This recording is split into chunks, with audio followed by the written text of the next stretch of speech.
National Dastak, Rajiv निगम जी, ऐसे कई page, 4 PM का यूट्यूब पेज डाउन करा दिया जाता है, भारत में बैन किया जाता है। अचानक से रात में 2 बजे मैसेज आता है कि आपका अकाउंट भारत में बैन कर दिया गया है।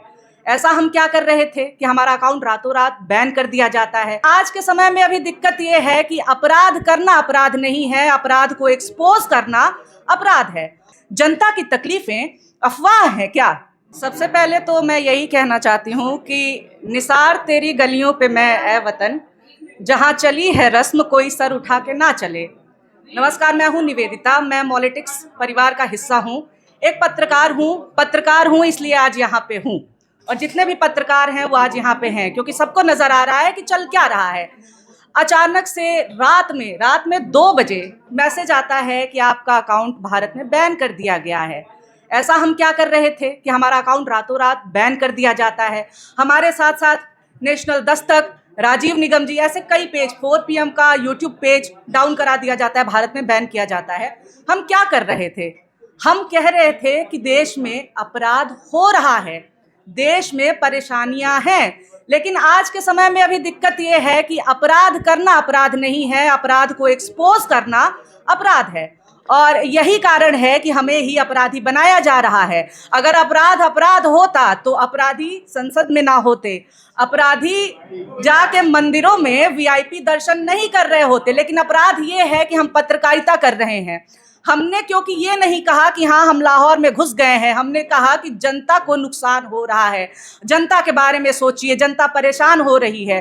क्योंकि हमने ये नहीं कहा कि हम जो है सबसे ज़्यादा मजबूत हैं, हमने बताया कि हमें दिक्कतें हो रही हैं।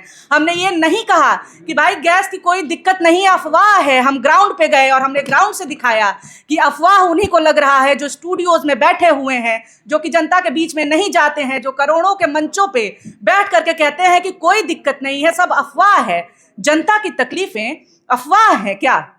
सीधा सा सवाल ये मेरा सरकार से है कि जनता की परेशानियां आपको क्यों नहीं नजर आती हैं?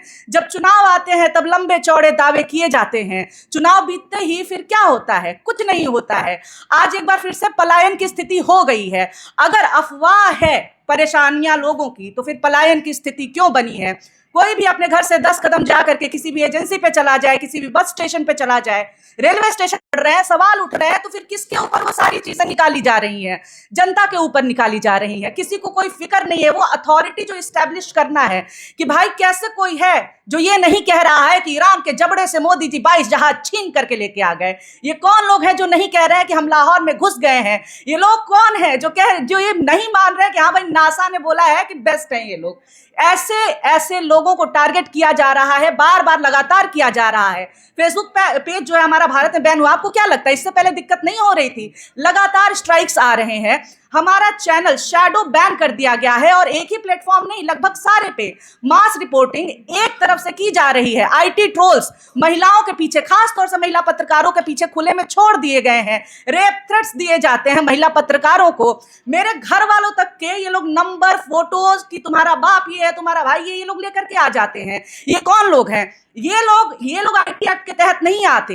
वो लोग जो कि रेप थ्रेट देते हैं, जो कि जान से मारने की धमकी देते हैं, वो IT एक्ट के तहत नहीं आते हैं। लेकिन जो लोग ये कहते हैं कि जनता परेशान है सर कुछ कीजिए, उनको IT एक्ट में ला करके ये लोग और कहते हैं कि चलो इनका मुंह बंद करा दो। तो अभी तो यही चल रहा है हमारे साथ। लेकिन अगर इनको लग रहा है कि ये डर जाएंगे, तो डरना तो है नहीं, क्योंकि सरकारें आती जाती रहती हैं, जनता बनी रहती है, नेता आते जाते रहेंगे, पत्रकारिता बनी रहेगी, क्योंकि पत्रकारिता जिंदाबाद थी, है और रहेगी। वैसे ही पॉलिटिक्स जिंदाबाद था, जिंदाबाद है और जिंदाबाद रहेगा। बहुत शुक्रिया। और #सपोर्ट पॉलिटिक्स, #सपोर्ट जर्नलिज्म।